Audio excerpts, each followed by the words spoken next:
Bonjour, je viens vous présenter une nouvelle vidéo sur les notions d'oscillation électrique forcée. Alors, comme d'habitude, il s'agit d'un exercice corrigé dans lequel nous allons parler des notions de déphasage, d'impédance, n'est-ce pas?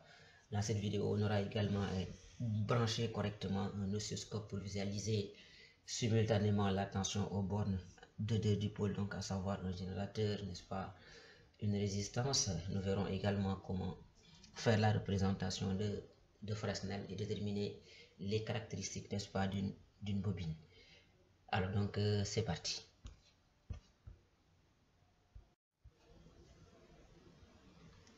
Bien, nous allons lire l'énoncé. Donc on considère ici un circuit RLC tel que C égale 10 puissance moins 5 farad, R égale 200 ohms, grand L et petit r sont inconnus. Pour une fréquence grand N du générateur, on obtient sur l'écran de l'oscilloscope les tensions aux bornes du générateur et aux bornes du résistor.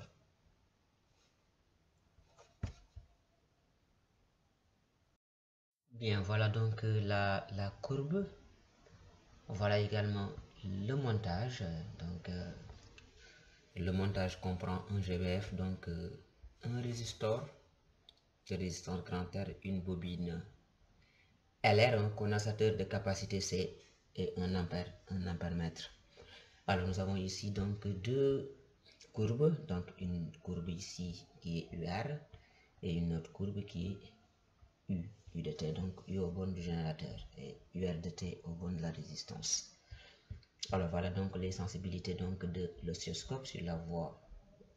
Donc la sensibilité verticale c'est 5 volts donc par division, et ici la sensibilité horizontale c'est 5 10 puissance moins 3 secondes. Alors maintenant ici à la première question, donc on va essayer donc de reproduire le schéma de la figure 1 et indiquer les branchements de l'oscilloscope qui permettent de visualiser sur la voie A la tension aux bornes du générateur U de T et sur la voie B la tension aux bornes du résistor UR de T. 2. On verra laquelle des tensions permettent d'étudier l'intensité du courant I de T et on fera également la justification.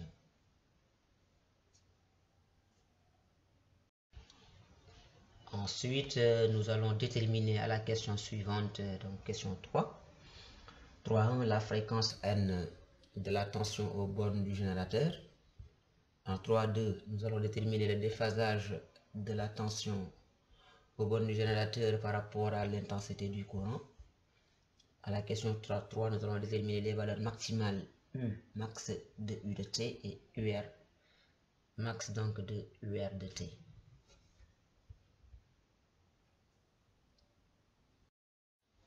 Bien, à la quatrième question, donc, nous allons mettre 4.1. Établir l'expression de l'impédance Z du dipôle RLC en fonction de grand R, UR max et UM. Et nous allons calculer sa valeur. À la question 4.2, nous allons faire la représentation de Fresnel correspondante, puis déterminer les valeurs de petit r et de grand L, donc les caractéristiques de la bobine. Alors nous allons donc vers la résolution. Donc pour faire cette résolution, donc nous allons brancher l'oscilloscope correctement.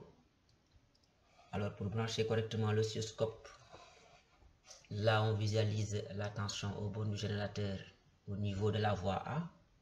Vous désirez également visualiser au niveau de la voie B la tension au borne de la résistance. Alors, pour brancher l'oscilloscope, il faut comprendre que quand on désire visualiser simultanément la tension aux bornes de deux dipôles, ici la résistance et le générateur, on branche toujours la masse sur la borne commune des deux dipôles. Donc retenez-le, ça c'est tout à fait général. Donc quand on désire visualiser simultanément la tension aux bornes de deux dipôles, donc on branche toujours la masse au niveau de la borne commune, n'est-ce pas, entre les deux dipôles. Voilà, donc nous allons brancher donc la masse ici. Là sur la voie A, on va visualiser la tension aux bornes donc de du générateur. Donc, on place donc la voie A sur la deuxième borne du générateur et la voie B, elle visualise la tension aux bornes de la résistance. On branche donc la voie B sur la deuxième borne de la résistance. Dans ces conditions, donc, la voie A visualise la tension aux bornes du générateur et la tension visualisée, c'est celle toujours dont la flèche est orientée de la masse à la voie. Il s'agit de cette tension-là. Voilà la tension qui est visualisée aux bornes du générateur. Et la voie B visualise la tension aux bornes de la résistance. Et plus précisément, la tension visualisée par un oscilloscope branché ainsi est toujours la tension dont la flèche est orientée de la masse à la voie. Donc voilà la tension UR qui est visualisée donc par, n'est-ce pas, la voie B. Voilà donc pour visualiser donc ces deux tensions, donc UG et UR. On branche la masse sur la borne commune. Ici, la voie A et là, la voie B. Les tensions visualisées donc sont représentées par les flèches qui commencent toujours par la masse. Tenez-le bien vers la voie. Alors, dans la suite, nous allons déduire, n'est-ce pas, parmi les deux courbes, laquelle permet de visualiser l'intensité. Donc, la courbe qui permet de visualiser l'intensité, puisque UR égale RI. Donc, c'est la courbe UR qui permet de visualiser l'intensité du courant, car c'est elle qui est proportionnelle à l'intensité. Donc, retenez-le. Donc, si on vous demande donc quelle est, n'est-ce pas, la courbe qui permet de visualiser, n'est-ce pas, le courant, il s'agit toujours de la tension aux bornes de la résistance. Alors maintenant, 3.1, nous allons déterminer la fréquence, n'est-ce pas, N. Alors, pour déterminer la fréquence N, nous allons revenir tout simplement à la courbe et déterminer d'abord la période. Alors, la période, c'est l'intervalle de temps entre deux maximums consécutifs. Voilà. Donc, si on prend la courbe U, la période est l'intervalle de temps qui sépare deux maximums consécutifs. Retenez aussi que les deux courbes UR de T et U de T plutôt ont la même période. La période est la même. Donc, la période, on la retrouve ici. On peut la trouver aussi ici. Donc, voilà, on la retrouve ici entre deux minimums. C'est aussi l'intervalle de temps qui sépare deux minimums consécutifs. On peut le prendre ici avec la courbe UR parce que ce minimum coïncide avec une barre horizontale que nous allons utiliser pour pouvoir repérer ou déterminer facilement le nombre de divisions pour les compter. Donc voilà, la barre en rouge, on voit bien si on essaie de déterminer ou de trouver le nombre de divisions. À ce niveau-là, c'est facile à faire. Alors, on a aussi la période ici également. Donc là, la courbe UR commence par 0. Elle remonte, descend, passe par 0, mais ici en descendant, alors que là, elle passe par 0 en montant. Donc, la période sera là où, n'est-ce pas, elle va repasser en 0 en montant. Donc, on la retrouve également ici. Donc, voilà trois positions remarquables sur lesquelles on peut toujours retrouver la période. Dans chacun des cas, on voit que cette période-là, elle prend tout simplement 4 divisions. Donc, c'est évident ici et là. C'est les positions les plus faciles. Là, c'est moins évident. Donc, prenons cette position-là. Nous avons 1, 2, 3, 4 divisions. Et chaque division correspond à 5 10 puissance moins 3 millisecondes. C'est en quelque sorte l'échelle. Donc, un oscilloscope vous donne tout simplement l'échelle, donc la durée qui correspond tout simplement à un carreau. Un carreau, donc une division, correspond à 5 10 puissance moins 3 secondes. Ce qui fait que donc si cette période-là couvre, n'est-ce pas, 4 divisions, pour avoir sa valeur, on prend simplement le nombre de divisions et on le multiplie tout simplement par, n'est-ce pas, la durée qui correspond à une division. Alors on va le faire, donc T est donc égal à 5 10 puissance moins 3 fois 4 et ça donne 2 10 puissance moins 2 secondes. N'oubliez pas, on va déterminer la fréquence. Donc pour cela, la fréquence c'est l'inverse de la période, donc on pose l'inverse donc de la période et ça nous donne donc 50 Hz. Voilà donc la fréquence, donc elle est là, elle vaut donc 50 Hz. Donc ça veut dire quoi? Que la courbe donc contient toujours la période. Lorsque vous avez donc des oscillogrammes, donc des courbes comme celui, sachez que vous avez toujours la période. Quand on vous demande la fréquence, Sachez que la courbe contient la période et à partir de la période, on déduit toujours la fréquence. Voilà donc ce qu'il faut. Alors, nous allons maintenant déterminer le déphasage de la tension par rapport à l'intensité. Pour cela, il faut appliquer tout simplement la formule. Donc, valeur absolue de phi est tout simplement égal à 2 pi sur t que multiplie donc delta t. Ça, c'est la formule qui permet de calculer le déphasage angulaire. Donc, phi est le déphasage angulaire. Donc, delta t, ce sera tout simplement le déphasage horaire. Donc, les courbes donc, sont décalées donc, dans l'espace, mais également dans le temps. Alors, le déphasage horaire est égal à 2pi sur t fois delta t. Ça ressemble un peu à phi égale oméga fois t, avec oméga égale 2pi sur t. Donc, le décalage angulaire, c'est tout simplement oméga fois le décalage horaire. Alors maintenant donc pour obtenir ce décalage horaire, donc nous allons revenir sur la courbe et regarder tout simplement le décalage horaire, c'est l'intervalle de temps qui sépare deux maximums consécutifs, l'intervalle de temps ici. C'est ici, on le retrouve aussi là également ou bien au niveau donc de 2 minimum. On va le faire voir donc plus précisément. Donc voilà donc delta t, il est là, c'est cette durée là, cet intervalle de temps. Comme on voit bien, c'est un peu la moitié d'un carreau, donc 0,5 carreau, puisque un carreau c'était toujours 5 puissance moins 3 secondes, donc ce delta t là correspond tout simplement à 0,5 fois 5 puissance moins 3 environ. Voilà, on peut le retrouver donc à différents niveaux comme je viens de le rappeler tout à l'heure. Voilà, il est aussi retrouvé ici, ou bien on peut le retrouver là également, ici, ou là, ou bien là également.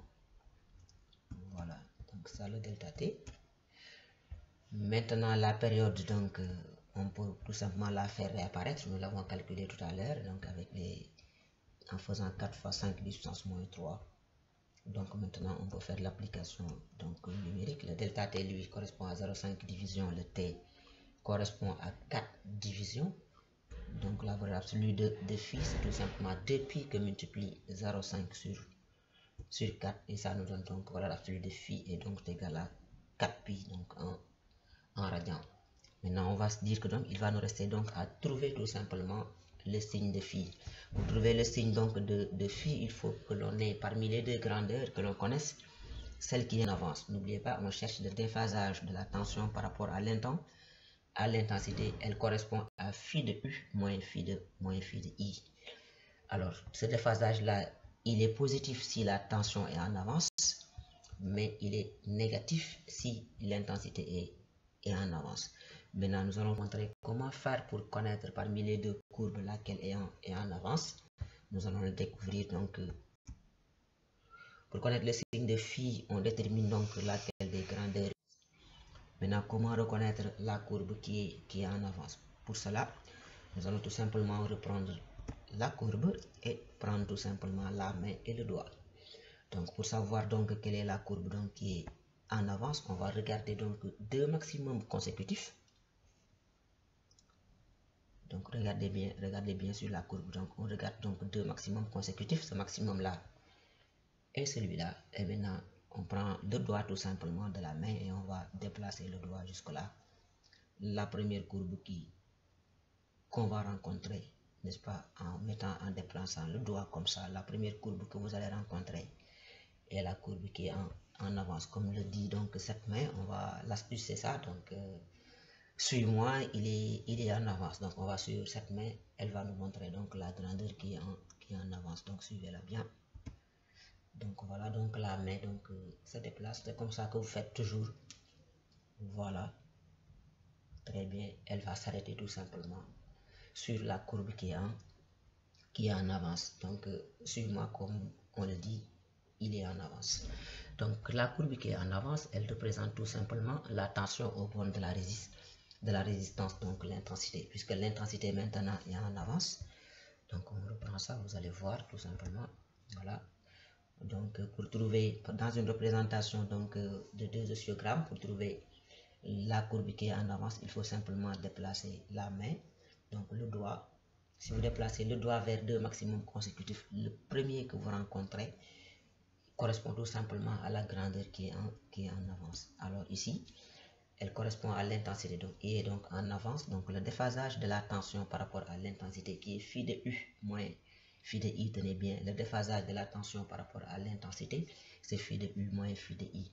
Et ce déphasage, on l'appelle phi, et ce phi-là, il est négatif. Donc on aura tout simplement moins picard. Donc voilà comment on fait pour trouver tout simplement le signe de phi. On aura toujours besoin de savoir entre la tension et l'intensité laquelle est en avance. Donc ici c'est I qui est en avance sur I, donc le déphasage de la tension par rapport à l'intensité est négatif, donc phi est donc égal à moins picard.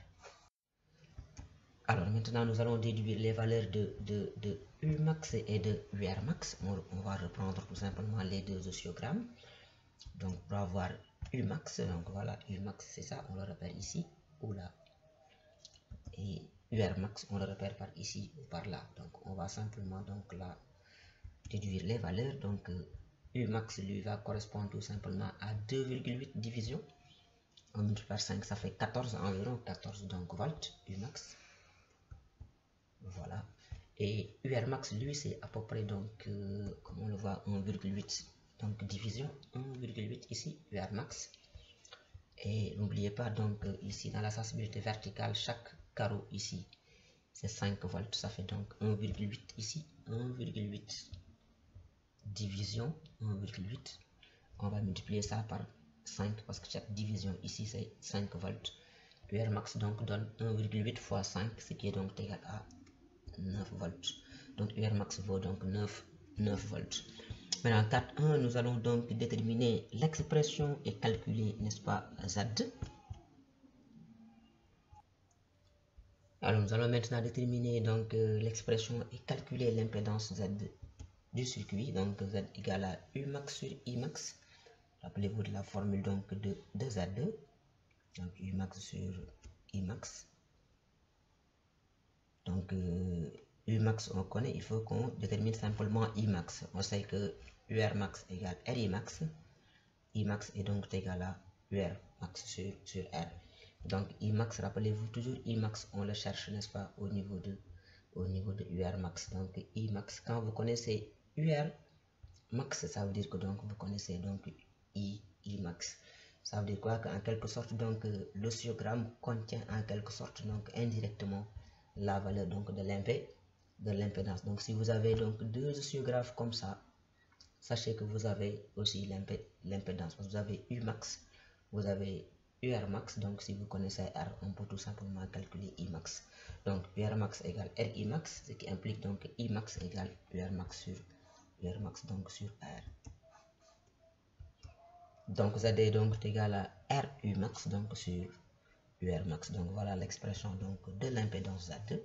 Donc Z est égal à RUmax sur URmax. On va simplement faire une simple application numérique et on obtient alors la valeur de l'impédance Z. Donc Z vaut 311 ohms. Donc voilà, donc nous avons donc eu à déterminer donc Umax, n'est-ce pas, URmax.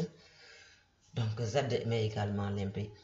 Donc Z et on a fait l'application numérique. Donc cette page là, n'est-ce pas, cette partie est une partie extrêmement donc importante. C'est donc une exploitation graphique très importante, n'est-ce pas, les oscillogrammes à savoir et à exploiter. Alors nous allons maintenant faire la représentation de Fresnel et en déduire, n'est-ce pas, les valeurs de petit r et de grand L.